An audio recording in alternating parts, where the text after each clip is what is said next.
زمین کو مکمل طور پر ویران کر دینے کے بعد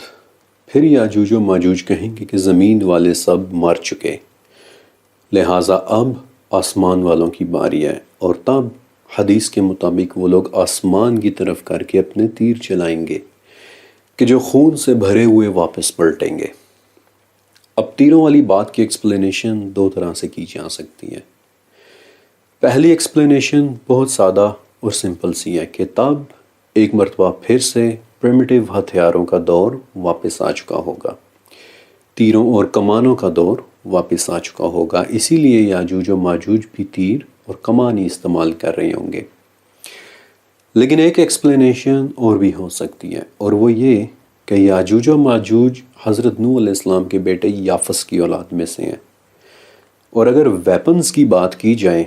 تو یقیناً یافس کا دور تیر اور کمانوں ہی کا تھا، لہٰذا ہم یہ کہہ سکتے ہیں کہ جب وہ لوگ باہر آئیں گے تو جن ویپن سے وہ لوگ بخوبی واقف ہیں وہ تیر اور کمان ہی ہونے ہیں، اس لیے ان کا ویپن آف چوائس بھی تیر اور کمان ہی ہوگا، کیونکہ انہوں نے استعمال ہی تیروں اور کمانوں کا کیا ہے، انہیں پتہ ہی اس چیز کا ہے۔ لیکن ونس اگین اللہ رب العزت بہتر جانتا ہے، ہم صرف ایک ایجوکیٹڈ اندازہ لگا سکتے ہیں۔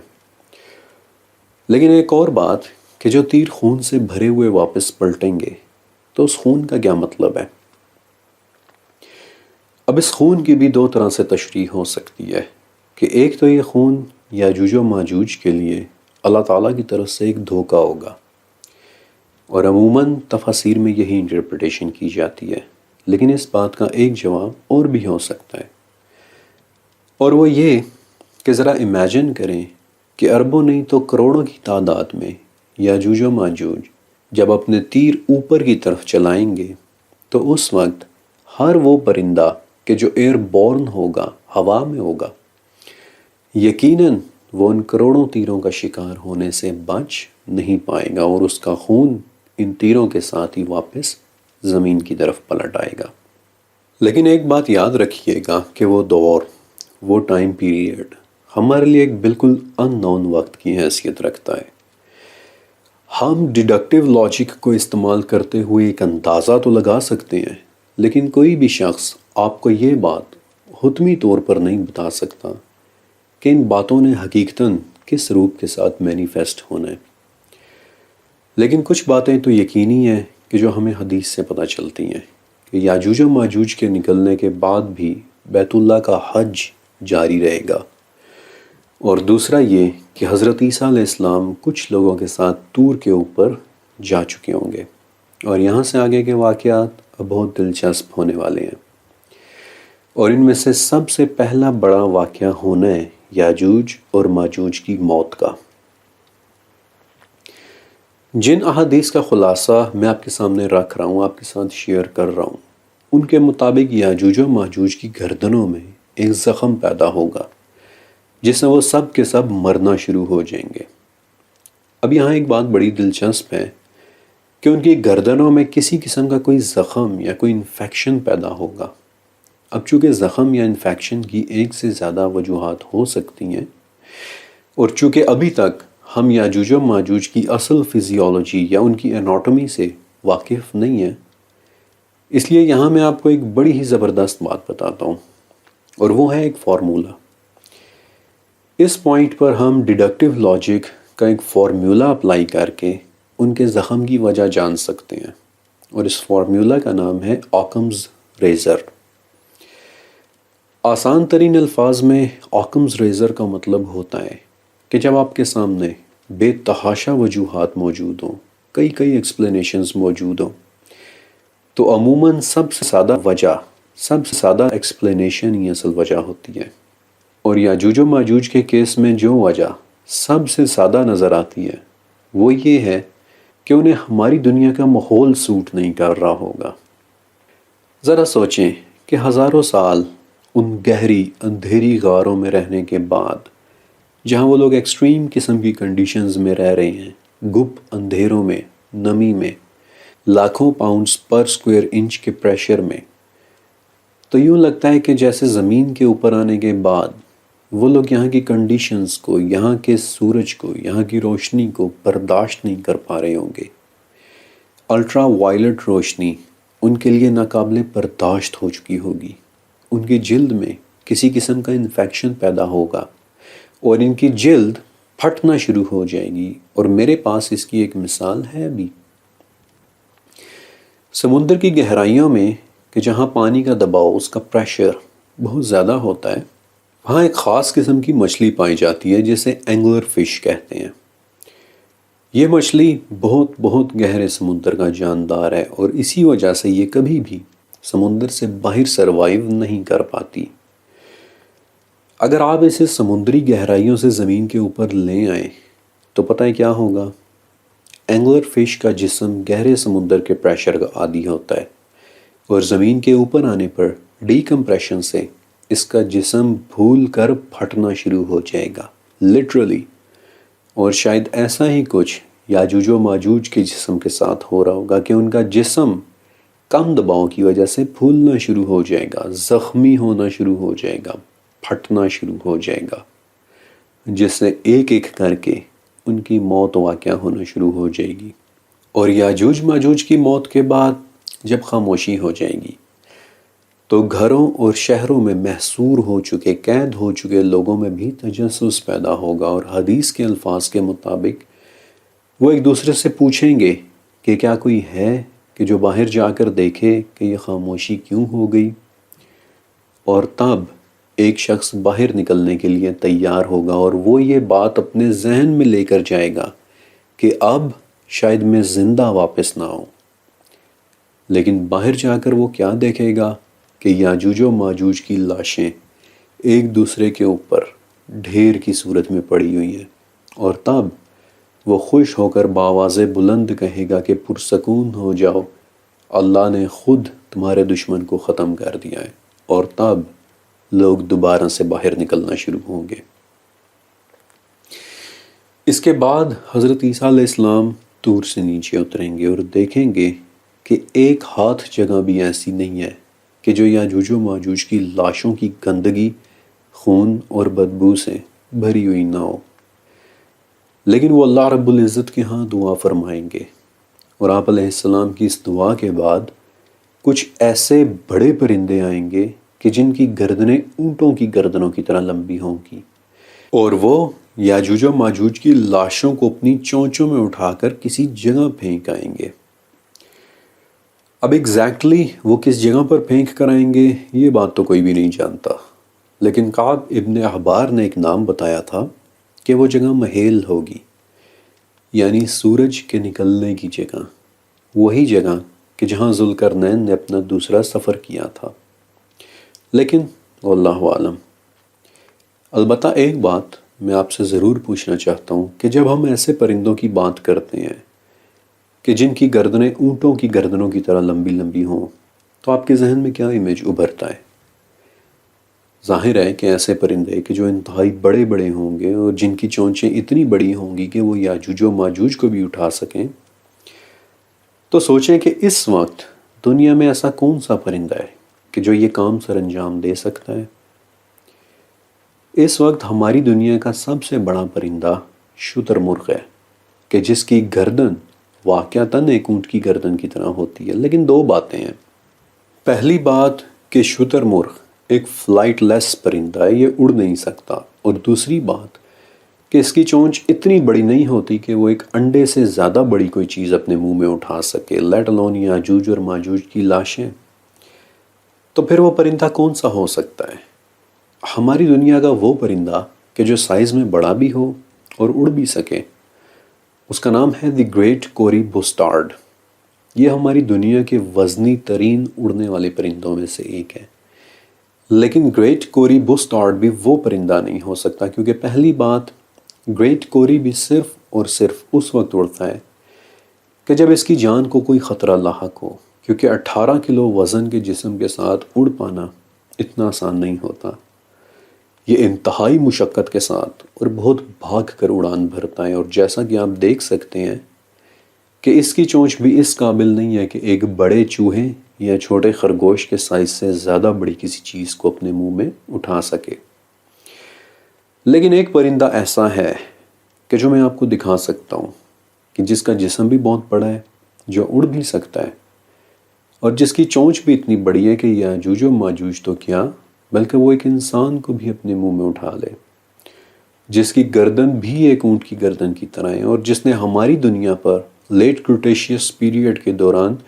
80 لاکھ سال تک راج کیا ہے۔ اڑنے والا ایک بھیانک پرندہ کوادزل کوٹلس کہ جو اگر اپنے پر پھیلائے تو وہ 40 فٹ تک بڑا ہو جاتا ہے، جو اپنی 9 فٹ لمبی چونچ میں ایک لمبے قد کے آدمی کو بھی اٹھا کر لے جا سکتا ہے۔ اور اگر آپ سوچ رہے ہیں کہ ایک ایسا پرندہ کہ جو آج سے 6.5 کروڑ سال پہلے معدوم ہو گیا تھا، بھلا وہ کہاں سے آ کر یاجوج اور ماجوج کی لاشوں کو اٹھائے گا، تو الٹا میرا آپ سے ایک سوال ہوگا کہ ابھی جو واقعات میں نے آپ کو سنائے، انہیں سن کر کیا ابھی بھی آپ کو ایسا لگ رہا ہے کہ ہماری دنیا تب بھی بالکل ویسی ہی ہوگی کہ جیسی اب ہے؟ کیا آپ کو لگتا ہے کہ تب بھی وہی کچھ ہی ہو رہا ہوگا کہ جو اب ہو رہا ہے؟ اگر ابھی بھی آپ کو ایسا ہی لگ رہا ہے تو پھر مزید بھی سنیے کہ یاجوج و ماجوج کی موت کے بعد جب لوگ باہر نکلیں گے تو اپنے ساتھ ساتھ وہ اپنے جانوروں کو بھی باہر لائیں گے، تو ان جانوروں کے لیے اس وقت کھانے کو کچھ بھی نہ بچا ہوگا سوائے یاجوج اور ماجوج کے گوشت کے، اور یہی خون اور گوشت تب ہمارے جانوروں کے لیے خوراک بنیں گے۔ حدیث نبوی میں آپ صلی اللہ علیہ وسلم نے فرمایا کہ زمین کے جانور یاجوج اور ماجوج کے گوشت اور چربی کھا کھا کر ایسے موٹے اور تازے ہو جائیں گے کہ جیسے کبھی گھاس کھا کر ہوا کرتے تھے، اور ان کی تیر کمانیں اور ترکش اس قدر بچ چکے ہوں گے کہ مسلمان 7 سال 7 ایئرز تک جلا جلا کر انہیں ایک ایندھن کے طور پر استعمال کریں گے۔ یہاں پر آپ کے ذہن میں ایک اور سوال بھی آ سکتا ہے کہ جانور بھلا یاجوج اور ماجوج کا گوشت اور چربی کیسے کھائیں گے؟ جب ہم ان جانوروں کی بات کریں کہ جو انسانوں کے ساتھ گھروں میں محصور اور قید ہوں گے، تو یقیناً وہ شیر چیتے اور بھیڑیے تو ہوں گے نہیں، بلکہ یقیناً گائے، بیل اور بکری جیسے جانور ہوں گے کہ جو گوشت نہیں کھاتے۔ اور حدیث میں بھی یہی آتا ہے کہ ہمارے جانور ان کے گوشت اور چربی کھا کھا کر ایسے موٹے ہو جائیں گے کہ جیسے گھاس کھا کر ہوا کرتے تھے، تو کنفرم ہو جاتا ہے کہ وہ جانور موسٹلی گھاس کھانے والے بیل، گائے اور بکری قسم کے کوئی جانور ہوں گے۔ لہٰذا اب میں آپ کے سامنے جانوروں کے متعلق کچھ ایسی باتیں رکھنے والا ہوں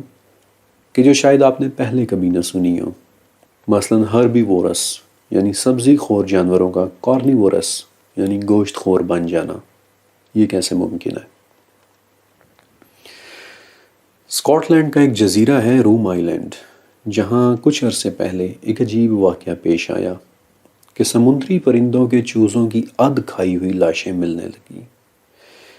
کسی کو سمجھ میں نہیں آ رہا تھا کہ ایسا کیوں ہو رہا ہے، کیونکہ اس جزیرے میں ان پرندوں کا کوئی قدرتی شکاری مثلا بھیڑیاں یا شیر وغیرہ نہیں رہتے تھے،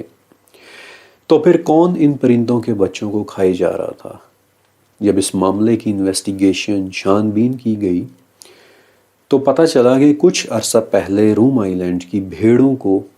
ایک نئی قسم کی فیڈ یا خوراک دینا شروع کیا گیا تھا، اور بظاہر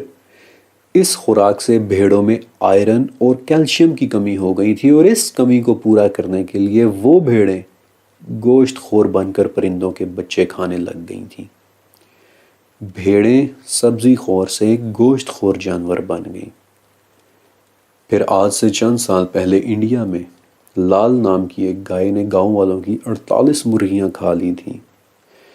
ہپوپوٹمس جو کہ نیچرلی ایک سبزی خور جانور ہے، اسے اکثر ہرنوں کا شکار کر کے ان کا گوشت کھاتے ہوئے بھی دیکھا گیا ہے، بلکہ ہرن خود بھی جو کہ ایک معصوم سا سبزی خور جانور ہے، اسے بھی اکثر ان چھوٹے جانوروں کا گوشت کھاتے دیکھا گیا ہے کہ جو آگے سے فائٹ بیک نہ کر سکتے ہوں۔ مثلاً ہرنوں کو مچھلیوں کا گوشت کھاتے دیکھا گیا ہے، ہرنوں کو دوسرے مردہ ہرنوں کو کھاتے دیکھا گیا ہے، بلکہ ایک مرتبہ تو ہرنوں کا ایک خوفناک واقعہ حادثاتی طور پر کیمرہ میں ریکارڈ بھی ہو گیا تھا، اور وہ یہ کہ کینیڈا میں ornithology کی ایک سٹڈی کے دوران، یعنی کہ وہ تجربات کہ جن میں سائنسدان پرندوں کو سٹڈی کرتے ہیں، اس میں سائنسدانوں نے تجربات کے لیے جنگل کے کچھ پرندوں کو کچھ گھونسلوں میں رکھا ہوا تھا، اور وہ ابھی انہیں کیمرہ پر ریکارڈ کر ہی رہے تھے کہ اچانک کہیں سے ہرنوں کا ایک جتھا آیا اور زندہ پرندوں کو ہی کھانا شروع کر دیا۔ اور میں آپ کے ساتھ وہ ویڈیو ضرور شیئر کرتا، لیکن پھر کچھ ویورز کے لیے وہ مناظر کافی ڈسٹربنگ ہو سکتے تھے۔ سبزی خور جانوروں کا اچانک سے گوشت خور بن جانا یہ ناممکن نہیں ہے، بلکہ یہ ریکارڈڈ فیکٹس ہیں، اور میری ریسرچ کے مطابق ہمارے گائے، بھینس اور بکریاں ہی کارنیورس یعنی گوشت خور بن کر یاجوج و ماجوج کے گوشت اور ان کی چربیاں کھائیں گے۔ حدیث کے مطابق ایسے موٹے تازے ہو جائیں گے کہ جیسے کبھی گھاس کھا کر ہوا کرتے تھے۔ اور پھر کیا ہوگا؟ حدیث نبوی کے مطابق ایک اونٹنی اتنا دودھ دے گی کہ وہ لوگوں کے ایک بڑے گروپ کے لیے کافی ہوگا۔ ایک گائے اتنا دودھ دے گی کہ وہ ایک قبیلے کے لیے کافی ہوگا، اور ایک بکری اتنا دودھ دے گی کہ وہ ایک فیملی کے لیے کافی ہوگا۔ لیکن ایک ایونٹ اور بھی ہوگا، ایک بارش۔ زمین کو یاجوج و ماجوج کی گندگی، نجاست، خون اور آلائش سے دھونے کے لیے اللہ کے حکم سے ایک بارش ہوگی کہ جسے کوئی کچا یا پکا گھر روک نہیں پائے گا۔ یہ حدیث کے الفاظ ہیں۔ یہ بارش 40 دن تک برستی رہے گی، حتیٰ کہ زمین دھل کر کسی آئینے کی طرح صاف اور شفاف ہو جائے گی، اور پھر اس میں سے پودوں اور درختوں کی ایک بالکل نئی قسم نکلنا شروع ہوگی، ایک بالکل نئی قسم کی ویجیٹیشن کی وہ شکل کہ جسے ہم جانتے تک نہیں۔